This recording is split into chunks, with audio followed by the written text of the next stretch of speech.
Maurice didn't think or worry much. While he had the power of touch, he was happy without sight. Isabel Purvin was listening for two sounds. For the sound of wheels on the drive outside, and for the noise of her husband's footsteps in the hall. It was the late afternoon of a rainy November day.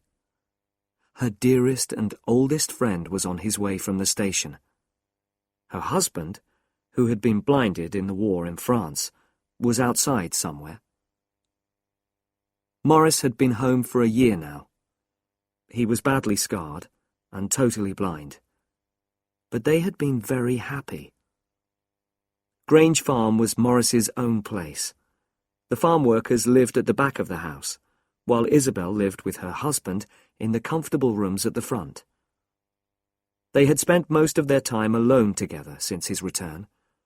They talked and sang and read together. She wrote short pieces for a newspaper, and he did some work on the farm. Simple work, it is true, but it gave him satisfaction. He milked the cows and looked after the pigs and horses. Life was still very full for the blind man, peaceful in darkness. With his wife, he had a whole world, rich and real.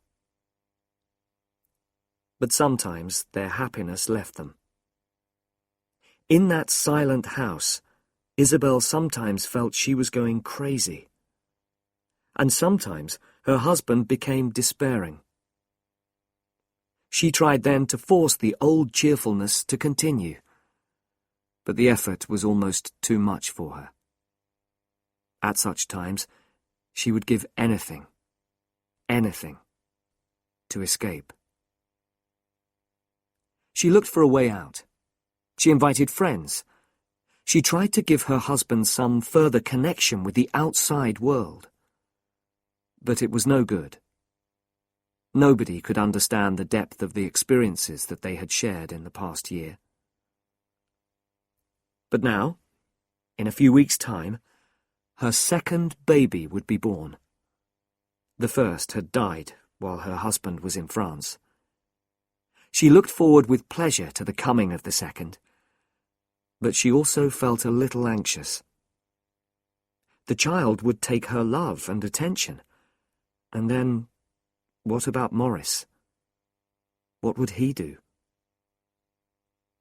It was at this time that Isabel's old friend Bertie Reed wrote to her. All her life he had been her friend, like a brother, but better than her own brothers. She loved him, though not in the same way as the man she had chosen to marry. Bertie was a lawyer, a thoughtful type, with a quick mind. Maurice was different. He was slow and sensitive, a big, heavy man. The two men had never been close. Isabel thought they should like each other, but they did not. So when Maurice was going out to France, she wrote to Bertie saying that she must end her friendship with him. For nearly 2 years there had been no communication between the two friends. Then a little note came from Bertie. He wrote of the real pain he felt about Maurice's blindness. Isabel felt a nervous excitement again, and she read the letter to Maurice. "Ask him to come down," he said. "Ask Bertie to come here?" "Yes. If he wants to." Isabel thought about this. "I know he wants to," she replied. "But what about you, Maurice? How would you like it?" "I should like it." "Well, in that case... But I thought you didn't care for him." "Oh, I don't know. I might think differently of him now," the blind man replied. So, Bertie was coming this evening, in the November rain and darkness. Isabel looked nervously again at the high windows, where the rain was beating against the glass. Maurice was out in the stable. She stood up and looked at herself in the mirror. Her face was calm. Her neck made a beautiful line to her shoulder. She had a warm, motherly look. She passed down the wide hall and put on heavy shoes, a large coat, and a man's hat. Then she went outside. It was very dark and very windy.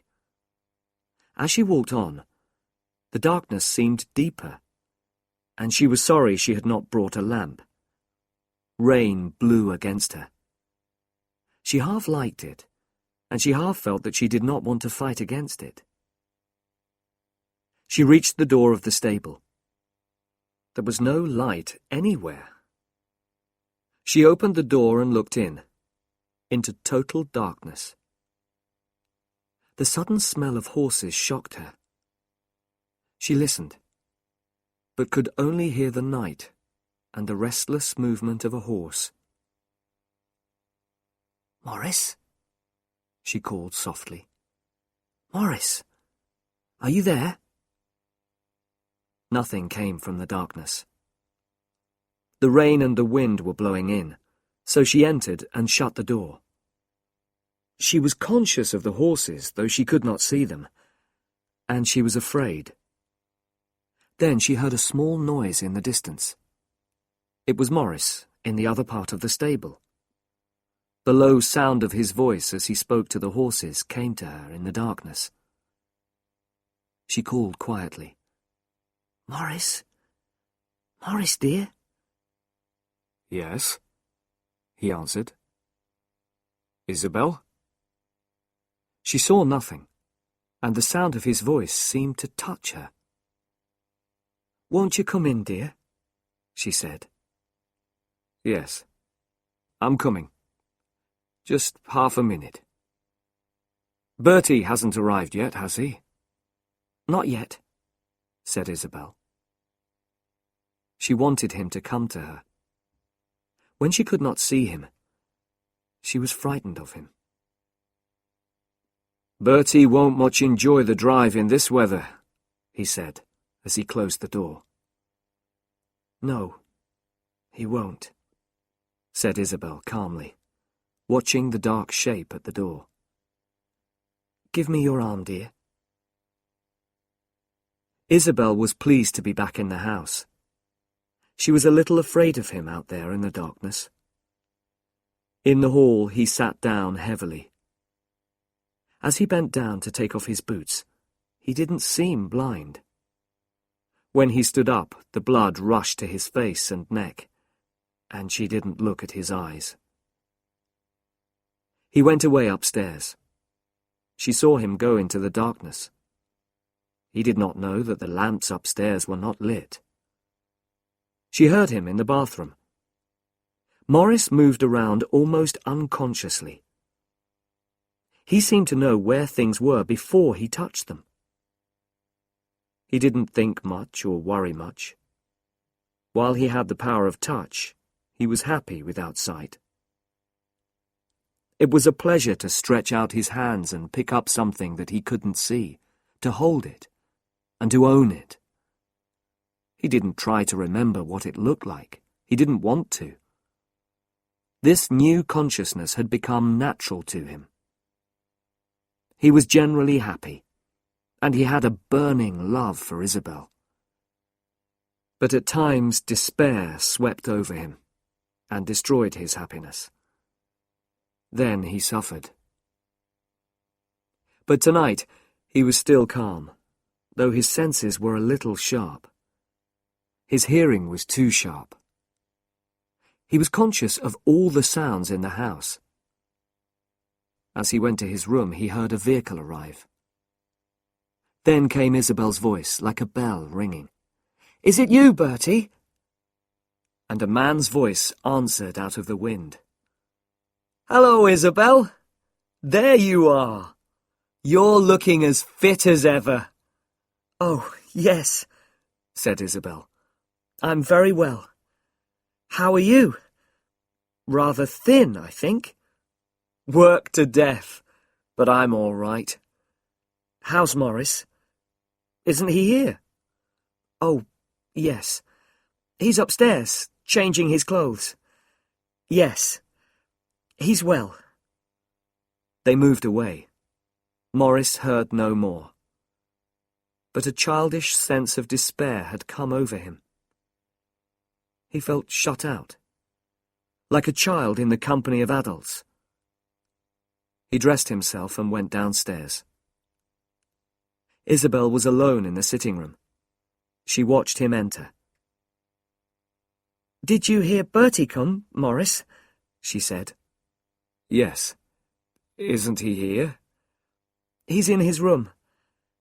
He looks very thin and tired." Bertie came down. He was a little dark man with a very big forehead, thin hair, and sad, large eyes. He had strange short legs. Isabel watched him pause at the door and look nervously at her husband. Bertie went across to Maurice. The blind man put his hand out, and Bertie took it. Isabel watched them anxiously, and then looked away again. "Come," she said. "Come to the table. Aren't you both hungry?" They sat down. Maurice felt for his place, his knife and fork. Bertie picked up a little bowl of flowers from the table and held them to his nose.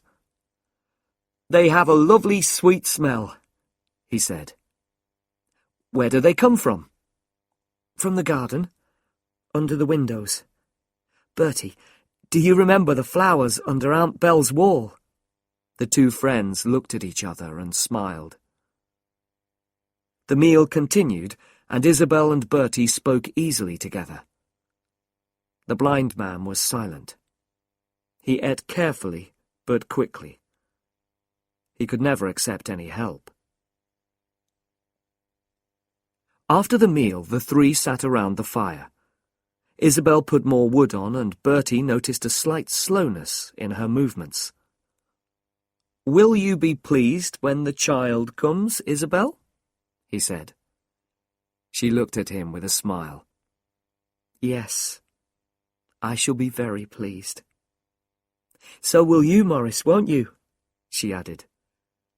"Yes, I shall," replied her husband. "We are both looking forward to it so much," she said. "Yes, of course," said Bertie. He was 3 or 4 years older than Isabel, and had never married. He had other women friends, but they were friends, not lovers. If they seemed to come too close, he pulled away. Isabel knew him very well, his kindness, but also his weakness, which made him unable ever to enter into any close human relationships. He was ashamed of himself because he couldn't marry. He wanted to, but he couldn't. Deep down inside, he was afraid. He became a successful lawyer, a rich man, and a great social success. But at the center, he felt that he was nothing. Isabel looked at his sad face and his short little legs. She looked at his dark grey eyes. There was something childlike in him, and she loved him. At the same time, she pitied and disliked his weakness. He understood this. Suddenly, Bertie spoke to Maurice. "Isabel tells me that you have not suffered too badly from losing your sight." Maurice straightened himself. "No," he said. "Not too badly. You stop worrying about many things." "And that is good," said Bertie. "But what is it that takes the place of worry?" Maurice was slow in replying. "There is something," Maurice said. "But I couldn't tell you what it is." Then the blind man was silent. He stood up slowly, a big, uncomfortable figure. He wanted to go away. "Do you mind," he said, "if I go and speak to the farm manager? I won't be long." "No, go along, dear," said Isabel. And he went out. A silence came over the two friends. The wind blew loudly outside. Rain beat like a drum on the windows. The wood in the fireplace burned slowly, with hot, small flames. Bertie seemed uncomfortable. There were dark circles around his eyes. Isabel looked into the fire. The child coming seems to make me calm. I feel there's nothing to worry about, she said. A good thing, I should say, Bertie replied slowly. If I didn't feel anxious about Morris, I'd be quite happy. The evening passed slowly. Isabel looked at the clock. It's nearly 10 o'clock, she said. Where can Morris be? Bertie looked at her. Would you like me to go out and see? Well, if you wouldn't mind, I'd go, but she did not want to make the effort. Bertie put on an old coat and took a lamp. He left by the side door. He felt nervous and strangely empty. He walked slowly through the wet and stormy night. At last he opened the door of a stable, and looking in, he saw Morris standing, listening. "Who is that?" said Morris. "It's me," said Bertie. He entered and shut the door behind him. "You came to look for me?" he asked. "Isabel was a little worried," said Bertie.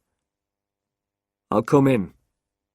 "I hope I'm not in your way at all," said Bertie rather shyly. "My way?" Morris said. "Not a bit. I'm pleased Isabel has someone to talk to. I'm afraid that I am in the way. I know I'm not very good company. Is Isabel all right, do you think? She's not unhappy, is she?" "I don't think so." "What does she say?" "She says she's very happy. Only a little worried about you," said Bertie carefully. "She needn't worry about me. I'm afraid that she'll find me dull, always alone with me down here." Morris lowered his voice and took a deep breath. "Bertie," he asked, "is my face a very ugly sight? Do you mind telling me?" "There is a scar," said Bertie, surprised. "But one feels pity more than shock at the sight of it." "A bad scar, though," said Morris. "Oh, yes." There was a pause. "I don't really know you, do I?" Morris said suddenly in a strange voice. "Probably not," said Bertie. "Do you mind if I touch you?" Bertie stepped back, but said in a small voice, "Not at all." He suffered as the blind man stretched out a strong hand and felt his head. He covered the face of the smaller man, touching the forehead, the closed eyes, the small nose, the mouth, the strong chin. "You seem young," Morris said quietly at last. Bertie stood, nearly destroyed, unable to answer. "Your head seems soft," Morris continued. "So do your hands. Touch my eyes, will you? Touch my scar." Bertie was sickened by the idea, but he was under the power of the blind man. He lifted his hand and touched the scar. Morris suddenly covered it with his own hand, pressed the fingers of the other man onto his scarred eyes. He stayed in this position for a minute or more, while Bertie froze, helpless. Then, suddenly, Morris took the other man's hand away and stood holding it in his own. "Oh, my God," he said. "We shall know each other now, shan't we? We shall know each other now." Bertie could not answer. He looked at the blind man silently and in terror, despairing at his own weakness. He knew that he could not answer. He had an unreasonable fear that the other man would suddenly destroy him. Morris was actually filled with a burning desire for friendship, and Bertie only wanted to escape. "It's all right now. As long as we live. We're all right together now, aren't we?" Morris said. "Yes," said Bertie. Morris turned to pick up his coat. "Come," he said. "We'll go to Isabel." Bertie took the lamp and opened the door. The two men went in silence. Isabel heard their footsteps and looked up anxiously as they entered. There seemed a strange happiness in Morris. Bertie looked tired. His eyes were darker than before. "What is it?" she asked. "We've become friends," said Morris. She looked at Bertie. He met her eyes with a despairing look. "I'm so pleased," she said, confused. "Yes," said Morris. Isabel took his hand with both of hers and held it tight. "You'll be happier now, dear," she said. But she was watching Bertie. She knew that he had one desire: to escape from this friendship which had been forced on him. He could not accept that he had been touched by the blind man.